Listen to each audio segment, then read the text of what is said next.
কোনোদিন মূর্তি পূজা করে না। তো এই ক্ষেত্রে অনেকে বিতর্কিত ব্যাপার থাকে, কারণ সন্তানরা মনে করে যদি ভগবান যদি থাকে, ঠাকুর দেবতা যদি থাকে, প্রত্যেক মানুষের অধিকার আছে নিজে নিজে পুজো করা।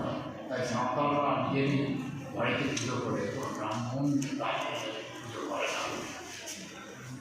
তো যাই হোক, আজও ব্রাহ্মণরা, আজও সন্তানরা তাদের নিজের বৈশিষ্ট্যকে বা নিজের বিশিষ্টতাকে বাঁচিয়ে রেখেছে। এটাই একটা বড় ব্যাপার।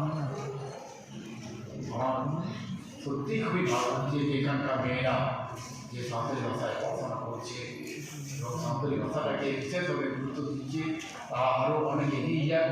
তবে এই গানটার শেষে একটা গান ছিল, মায়া স্বতন্ত্র খেদে দুলার বাপের ছেলে খেদে, মায়া স্বতন্ত্র।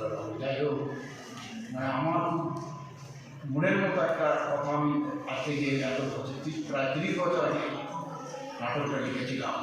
তো ওই গানটা যদি কী হতো আমার আরও ভালো লাগতো। এরা প্রত্যেকেই ভালো অভিনয় করেছে। আর আজকে আমাকে এখানে বিশেষ অতিথি হিসাবে নিমন্ত্রণ করেছে, এই জন্য আমি খুবই আনন্দিত।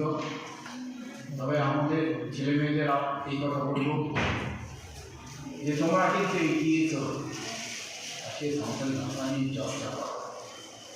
ভারতবর্ষে যতগুলো ভাষা আছে, এই সাঁওতালি ভাষা যে 13তম। সারা ভারতবর্ষে 1 কোটির উপর সাঁওতাল আছে। এবং তাই নয়, পশ্চিমবঙ্গে 91-এর আমরা যদি এই যে এটা দেখি যে কতজন কোন ভাষার কত মানুষ আছে, তাতে এই সাঁওতালি ভাষা 2য়তম ছিল। যদিও পরবর্তীকালে ওই সেন্সাস রিপোর্ট যে তৈরি করা হয়, যদিও পরবর্তীকালে হিন্দি ভাষীদের সংখ্যা বেশি হওয়ার জন্য সাঁওতালি ভাষা এখন অন্য জায়গায় চলে গেছে। কিন্তু আমরা যদি প্রাচীনতম অবস্থার দিকে তাকিয়ে দেখি, তাহলে এই অস্ট্রিক ভাষা জার্মান গিয়েছে, জার্মান গিয়েছে, জার্মান, এই অস্ট্রিক ভাষা নিয়ে জার্মান গবেষণা করা হচ্ছে। এটা খুবই আনন্দদায়ক। আমরা যদি সাঁওতালি ভাষা নিয়ে পড়তে যাই, প্রিয় বোর্ডিং এবং সিএম বোম্পা, এদের কথা যদি মনে করি, আজকে এরা দিয়ে ছোট ছোট গল্পগুলোকে এরা তাদের প্রথম দিকের ইয়েগুলো মানুষের কাছ থেকে শুনে শুনে এরা লিখে রেখেছে। Santali folktales, Santali folklore of Santal Pargana. অবাক হয়ে যাওয়ার কথা যে এর মধ্যে যে সমস্ত গল্পগুলো আছে, আজকে আমরা জাতকের কাহিনী এগুলো যদি দেখি, বহু জিনিস কিন্তু আমরা ওর মধ্যে দেখতে পাবো। আজকে মুখে মুখে যে ঘটনাগুলো চলে এসেছিল, ইংরেজরা এসেছিল এখানে আজ তাদের ধর্ম প্রচার করার জন্য। কিছু মানুষ আছে এরা সত্যিই ভাষাকে ভালোবাসে। এটা ওদের নিজস্ব ভাষা ছিল না, কিন্তু এখানে এসে সাঁওতালি ভাষা নিয়ে চর্চা করতে গিয়ে এরা অবাক হয়ে গেছে যে সাঁওতালি ভাষার মধ্যে যে এত সমস্ত কিছু আছে, এরা কিন্তু ভাবতে পারেনি। আজ থেকে প্রিয় বোর্ডিং প্রায় 90-95 বছর আগে যে ডিকশনারি নিয়ে কাজ করেছিলেন, সেই ডিকশনারি কয়েক হাজার শব্দের ডিকশনারি, 5টা ভলিউমে আছে, 7টা পার্ট, যেটা বিশাল ব্যাপার। তিনি তার সমস্ত গবেষণাগুলো অসলো বিশ্ববিদ্যালয়ের একটা ইয়েতে রেখে এসেছিলেন। তারপর পরবর্তীকালে সেগুলো নিয়ে আসা হয়েছে। তো যাই হোক, যে সমস্ত ছেলেরা তৈরি হচ্ছে তারা আরও এগিয়ে যাক। আমি কিছুদিন আগে বাঁকুড়া ইউনিভার্সিটিতে গিয়েছিলাম, সেখানে দেখছি যে কতগুলো এরা সাঁওতাল নয়, কিন্তু অন্য ভাষী, এরা কিন্তু সাঁওতালি ভাষায় পড়ছে। এরা এদের সাথে আলোচনা করে আমি অবাক হয়ে যাচ্ছি এদের কথাবার্তা শুনে, যে এরা সাঁওতালি ভাষা নিয়ে কত গভীরভাবে পড়াশোনা করে। সাঁওতালি ভাষা নিয়ে প্রথম ভাষা সবচেয়ে সাঁওতালি ভাষা নিয়ে প্রথম গোল্ড মেডালিস্ট পেয়েছিল অঞ্জন কর্মকার, বাঁকুড়া ইউনিভার্সিটির প্রফেসর। আমার একটা গল্প বই ও সাঁওতালি ভাষা অনুবাদ করেছিল, গল্প নয় কিন্তু। তো যাই হোক, তো আমি দেখেছিলাম সেই অঞ্জন কর্মকার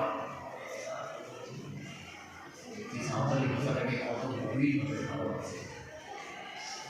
যে কোনো মানুষই যে কোনো ভাষাকে যদি ভালোবাসে, সেই ভাষার মধ্যে কিন্তু সে গভীরভাবে যদি ঢোকে, সেই ভাষার মধ্যে বহু কিছু জানতে পারে। যাই হোক, আমি বাংলা ভাষায় পড়াশোনা করি, বাংলা ভাষা নিয়ে আমি অনেক কিছু ঘাটাঘাটি করেছি। সাঁওতালি ভাষা নিয়েও এখন পত্রিকায় ঘাটাঘাটি করি। তো আমার পুরো ভাষায় আমরা খুবই ভালো। আমি চাইব এই আমাদের ছেলেরা অন্তত ভালোভাবে এগিয়ে যাবে এই সাঁওতালি ভাষা নিয়ে। আজকে এই দিনটার একটা আলাদা একটা গুরুত্ব আছে। এই সাঁওতালি ভাষাটাকে অষ্টম তফসিলের মধ্যে ইনক্লুড করা হয়েছিল 2003 সালে 22 ডিসেম্বর।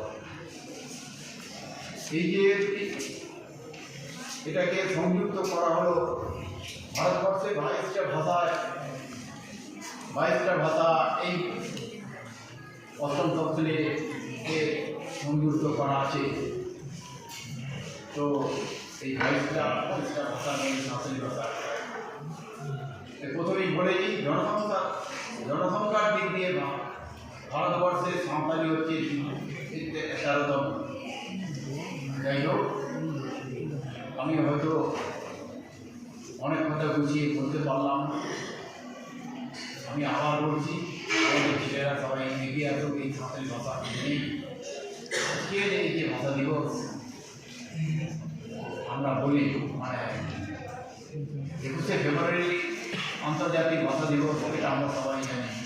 তা সত্ত্বেও এই ভাষা জিতকার মহা, অর্থাৎ এই ভাষার জন্যে, সাঁওতালি ভাষার জন্যে আমরা এটা ভালো জায়গায় পৌঁছে গেছি, এটার জন্যে এই 22শে ডিসেম্বরের একটা বিশাল গুরুত্ব আছে। 1979-এ বামফ্রন্ট সরকার অলচিকিটাকে স্বীকৃতি দিয়েছিল, কিন্তু সাঁওতালি ভাষা স্বীকৃতি হোক এটা নিয়ে সেইভাবে আনন্দ হয়নি। যদিও পরবর্তীকালে এই সাঁওতালি ভাষা আন্দোলনের জন্যে